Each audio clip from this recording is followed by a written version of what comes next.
Assalamualaikum warahmatullahi wabarakatuh. Apa kabar kalian semua? Semoga kita selalu dalam keadaan sehat walafiat tanpa kurang satu hal apapun. Puji dan syukur kita panjatkan kehadirat Allah Subhanahu wa taala karena Allah telah mengizinkan saya untuk berdiri di sini di tempat kalian. Awalnya saya akan memperkenalkan diri terlebih dahulu. Perkenalkan, nama saya Kamila Zadida Jamal. Saya dari Universitas Indraprasta PGRI dan saya mengambil jurusan bimbingan dan konseling. Sebelum masuk ke dalam materi, alangkah baiknya kita berdoa terlebih dahulu agar apa yang kita pelajari hari ini bisa bermanfaat untuk kehidupan kita sehari-hari. Dan sebelum masuk ke materi, saya akan menjelaskan terlebih dahulu apa itu layanan informasi. Layanan informasi adalah kegiatan memberikan pemahaman kepada individu-individu yang berkepentingan tentang berbagai hal yang diperlukan untuk menjalani suatu tugas atau kegiatan atau untuk menentukan arah, suatu tujuan dan rencana yang dikehendaki. Dengan demikian, layanan informasi itu pertama-tama merupakan perwujudan dari fungsi pemahaman dalam bimbingan dan konseling. Kemudian tujuan layanan informasi adalah agar individu atau siswa menguasai informasi yang selanjutnya dimanfaatkan untuk keperluan hidupnya sehari-hari dan perkembangan dirinya. Selain itu, apabila merujuk pada fungsi pemahaman, layanan informasi bertujuan agar individu memahami berbagai informasi dengan segala seluk-beluknya. Di sini juga ada tujuan umumnya. Tujuan umumnya itu dikuasainya informasi tertentu oleh peserta layanan. Informasi tersebut selanjutnya digunakan oleh peserta didik untuk keperluan hidupnya sehari-hari dan perkembangan dirinya. Dan tujuan khususnya adalah layanan informasi berkaitan dengan fungsi-fungsi konseling, fungsi pemahaman paling dominan dan paling langsung diemban layanan informasi.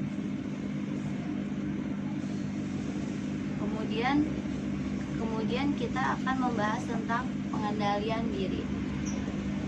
Sebelumnya ada yang tahu nggak sih pengendalian diri itu apa? Belum tahu ya?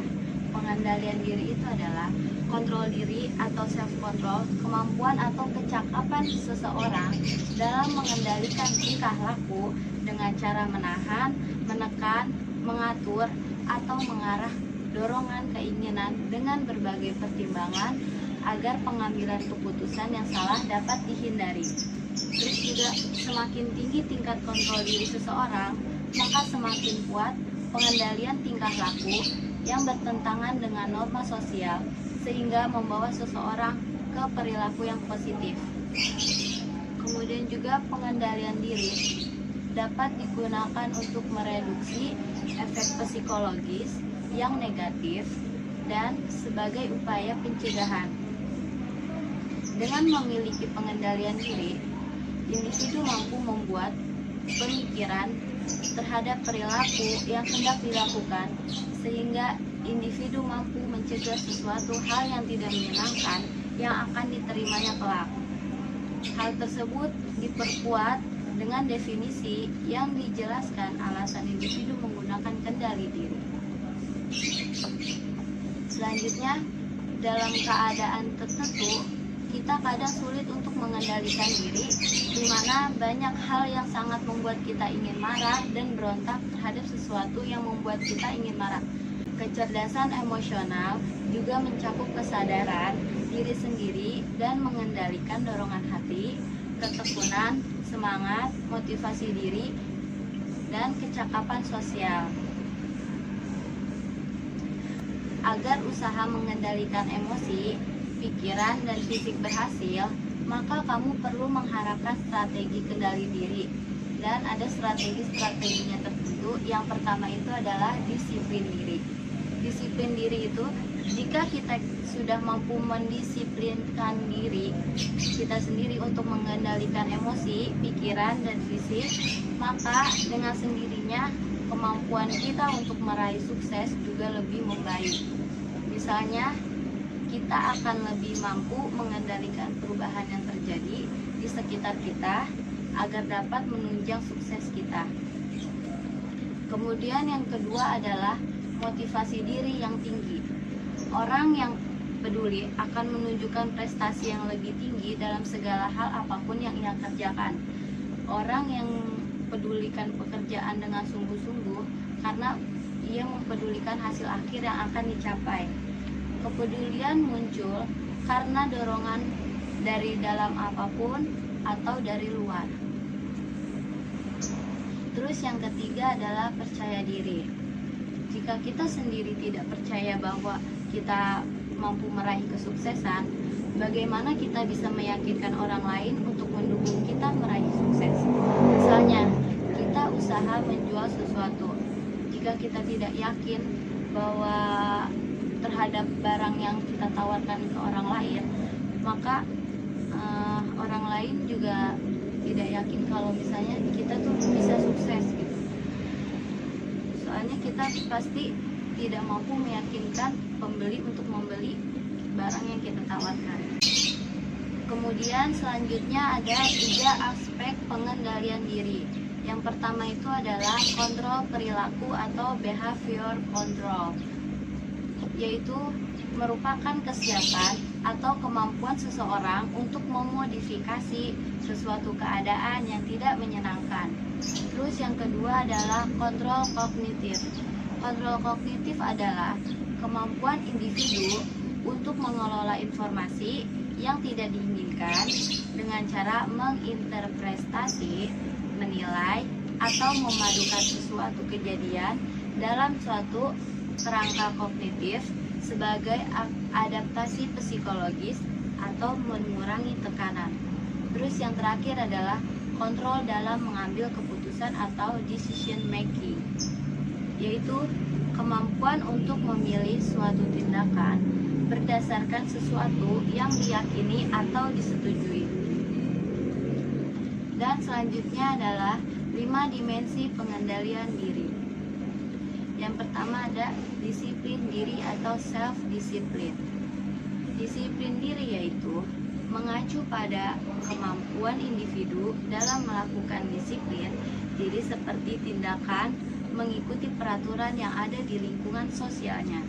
Terus yang kedua adalah tindakan atau aksi yang tidak impulsif, yaitu menilai tentang kecenderungan individu untuk melakukan tindakan yang tidak impulsif atau memberikan respon kepada stimulus dengan pemikiran yang matang.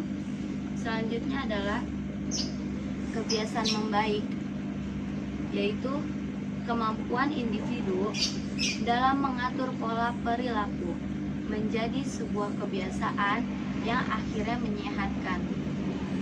Terus yang keempat adalah etika kerja. Etika kerja berkaitan dengan penilaian individu terhadap regulasi dirinya dalam layanan etika kerja. Dan yang terakhir adalah keterandalan atau keajegan. Keterandalan atau keajegan merupakan dimensi yang terkait dengan penilaian individu terhadap kemampuan dirinya dalam pelaksanaan rancangan jangka panjang untuk pencapaian tertentu. Sekian penjelasan dari saya. Apakah ada yang ingin bertanya? Ya, baik. Kalau misalnya tidak ada yang ingin bertanya, pertemuan berikutnya saya akan meminta kalian untuk membuat kelompok. Kemudian tiap kelompok itu mempresentasikan apa yang sudah didiskusikan, dipresentasikan di depan, dan kita akan membahas bersama. Sekian materi dari saya. Wassalamualaikum warahmatullahi wabarakatuh. Assalamualaikum warahmatullahi wabarakatuh. Di pertemuan kedua ini, sebelum kita membahas tentang kelompok yang akan maju nanti, sebelumnya saya akan menjelaskan dulu layanan penguasaan konten. Apa sih layanan penguasaan konten? Layanan penguasaan konten adalah layanan konseling yang memungkinkan klien mengembangkan diri berkenaan dengan sikap dan kebiasaan yang baik. Materi pelajaran yang cocok dengan kecepatan dan kesulitan belajarnya, serta berbagai aspek tujuan dan kegiatan belajar lainnya. Kemudian, layanan penguasaan konten juga bertujuan untuk dikuasainya suatu konten tertentu. Penguasaan konten ini perlu bagi individu dan klien untuk menambah wawasan dan pemahaman, mengarahkan penilaian dan sikap, menguasai cara diharapkan benar-benar aktif mengikuti dan menjalani semua kegiatan yang ada dalam proses layanan. Asas kegiatan ini dilandasi oleh asas kesukarelaan dan keterbukaan dari peserta layanan. Kemudian ada tujuan khususnya. Yang pertama itu adalah fungsi pemahaman, yaitu memahami konten atau kompetensi yang diperlukan. Yang kedua adalah fungsi pencegahan, yaitu konten yang dipelajari akan mengarahkan individu kepada terhindarinya dari suatu masalah. Dan yang ketiga, fungsi pengentasan. Penguasaan konten diarahkan untuk mengatasi masalah yang sedang dialami. Kemudian fungsi pengembangan dan pemeliharaan, yaitu penguasaan konten akan mengembangkan individu dan memelihara potensi yang dimilikinya. Dan yang terakhir adalah fungsi advokasi, yaitu individu dapat membela diri terhadap ancaman atau pelanggaran hak-haknya. Kemudian setelah kita mempelajari tentang pengendalian diri kemarin, di dalam pengendalian diri itu ada 3 jenis pengendalian diri. Yang pertama adalah over control, yaitu kontrol diri yang dilakukan oleh individu secara berlebihan yang menyebabkan individu banyak menahan diri dan beraksi terhadap stimulus. Yang kedua adalah under control, yaitu suatu kecenderungan individu untuk melepaskan impuls dengan bebas tanpa perhitungan yang masak. Dan yang terakhir adalah appropriate control, yaitu kontrol individu dalam upaya mengendalikan impuls secara cepat. Dan selain ada 3 jenis pengendalian diri, di sini juga ada ciri-ciri seseorang memiliki pengendalian diri. Yang pertama itu kemampuan untuk mengontrol perilaku atau tingkah laku impulsif yang ditandai dengan kemampuan menghadapi stimulus yang tidak diinginkan. Kemudian juga kemampuan menunda kepuasan dengan secara segera untuk keberhasilan mengatur perilaku dalam mencapai sesuatu yang lebih berharga atau diterima dalam masyarakat. Kemudian yang terakhir, kemampuan mengantisipasi peristiwa, yaitu kemampuan untuk mengantisipasi keadaan melalui berbagai pertimbangan secara relatif objektif. Ya, hal ini didukung dengan adanya informasi yang dimiliki oleh individu. Kemudian yang terakhir adalah faktor-faktor yang mempengaruhi pengendalian diri, yaitu ada faktor internal dan faktor eksternal. Faktor internal yaitu di sini yang ikut adil terhadap kontrol diri adalah usia. Semakin bertambah usia seseorang, maka semakin baik kemampuan mengontrol diri seseorang itu dari individu. Dan yang kedua adalah faktor eksternal. Ini diantaranya adalah lingkungan keluarga. Lingkungan keluarga, terutama orang tua, menentukan bagaimana kemampuan mengontrol diri seseorang. Ya, sekian penjelasan dari saya. Habis ini kita akan mendengarkan diskusi. Habis ini kita akan membahas diskusi yang udah kalian pelajari dan akan diterangkan di depan. Dan kita akan membahas bersama-sama.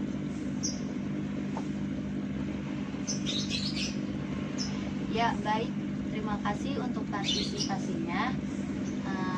tadi kita udah membahas apa yang sudah dijelaskan oleh masing-masing kelompok, apa yang udah diterangkan saya kemarin bisa diulang kembali oleh kelompok. Semoga apa yang kita pelajari dapat bermanfaat untuk kita semua di kehidupan sehari-hari. Dan wabillahi taufiq wal hidayah. Wassalamualaikum warahmatullahi wabarakatuh.